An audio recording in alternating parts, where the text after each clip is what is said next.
আসসালামু আলাইকুম dear viewers, স্ক্রিনে আপনারা যে এই প্যাসেজটি দেখতে পাচ্ছেন, আমি এখন এই প্যাসেজটিতে উপযুক্ত কানেক্টর বসিয়ে অর্থাৎ সুইটেবল কানেক্টর বসিয়ে এই প্যাসেজটি কমপ্লিট করে দেখাবো।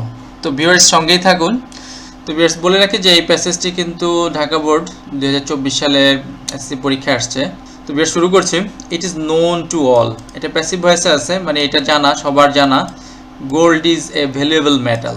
তাহলে কি এটা সবার জানা যে গোল্ড মানে কি স্বর্ণ একটা মূল্যবান ধাতু বা ধাতব পদার্থ। তাহলে এখানে আমাদের যে অর্থটা মানে কি কানেক্টর, এখানে একটা কানেক্টর বসাতে বলছে। কানেক্টর মূলত কারা? কানেক্টর হচ্ছে মূলত কনজাংশন মানে সংযোজক অব্যয়।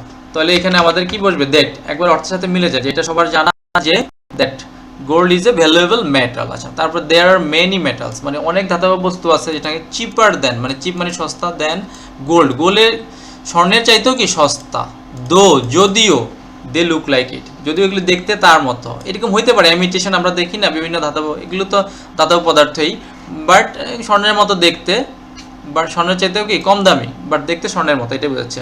দে গ্লিটার ফর সাম টাইমস, এগুলো কি করে? দে বলতে এখানে ওইগুলির কথা বলা হচ্ছে, যে গ্লিটার মানে চকচক করে, সামটাইম ক্ষণিকের জন্য, they fade away in the long run, পরিশেষে মানে অবশেষে এগুলো কি হয়? মলিন হয়ে যায়। দে ফেড ওয়ে মানে কালারটা থাকে না, ওই রংটা থাকে না, এটা মলিন হয়ে যায়। তো এখানে কি, এখানে আমাদের একটা কানেক্টর বসাতে বলা হয়েছে। তাহলে এখানে কি বসতে পারে? এখানে আমরা লিখতে পারি অল দো অথবা দো।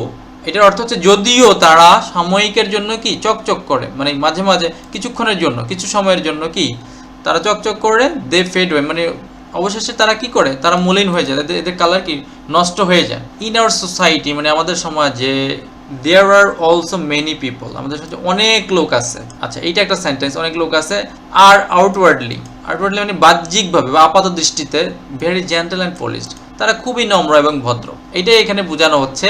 তো এইটা কিন্তু একটা complete sentence. In our sense there are many also many people, তো এইখানে কিন্তু একটা সাবজেক্ট নাই, এটাকে যদি আলাদা করে দেখি, আর আউটওয়ার্ডলি, ঠিক আছে। বাট এই যে মেনি পিপল, দেয়ার আর অনেক সমাজে অনেক লোক আছে যারা, এই যারা অর্থ প্রকাশ করতে গিয়ে আমাদের কিন্তু এখানে একটা রিলেটিভ প্রোনাউন ব্যবহার করা হবে, বা ইন্টারোগেটিভ প্রোনাউন যেটা বলি। এই যে এখানে হু, ওকে, একটা রিলেটিভ প্রোনাউন আমাদেরকে ব্যবহার করতে হু, যারা। এই হু বলতে এই মেনি পিপলদেরকে বোঝানো হচ্ছে, যে অনেক লোকজন যারা কি আউটওয়ার্ডলি মানে বাহ্যিক দৃষ্টিতে তারা কি খুবই ভদ্র এবং শান্ত। আচ্ছা, লেটার অন পরবর্তী সময়ে, এটা বোঝাচ্ছে যে letter on their real identity, তাদের প্রকৃত পরিচয় ইজ রিভেলড উন্মোচিত হয়, প্রকৃত পরিচয় উন্মোচিত হয়। They do not exercise moral value, মানে প্রকৃত কেন হয়? তারা কি নৈতিক মূল্যবোধটাকে কি অনুশীলন করে না। এখানে দুইটা হইতে পারে সম্ভাব্য, সিন্স যেহেতু অথবা অ্যাজ ব্যবহার করলে হবে, আবার ফর ব্যবহার করলে হবে। ফর ভিউয়ার্স বলে রাখি, ফর কনজাংশন হিসেবে যখন ব্যবহৃত হয় তখন তার অর্থ কিন্তু যেহেতু হয়, ঠিক আছে।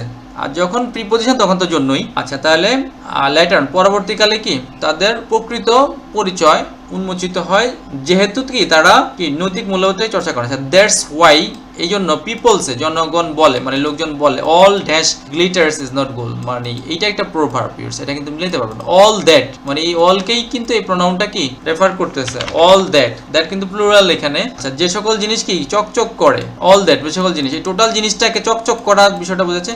All that glitters is not gold, যে সকল জিনিস কি চকচক করে, এটা একটা প্রভাব viewers. All that glitters is not gold, এখানে বলা হচ্ছে যে এটা প্লুরাল, অল বহুবচন বোঝায়, তারপরে কিন্তু ভার্বের সাথে এস বাই এস যুক্ত হয়েছে কেন?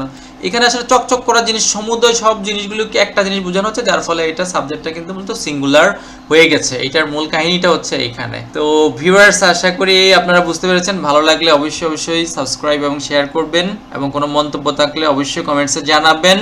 সঙ্গে থাকার জন্য ধন্যবাদ।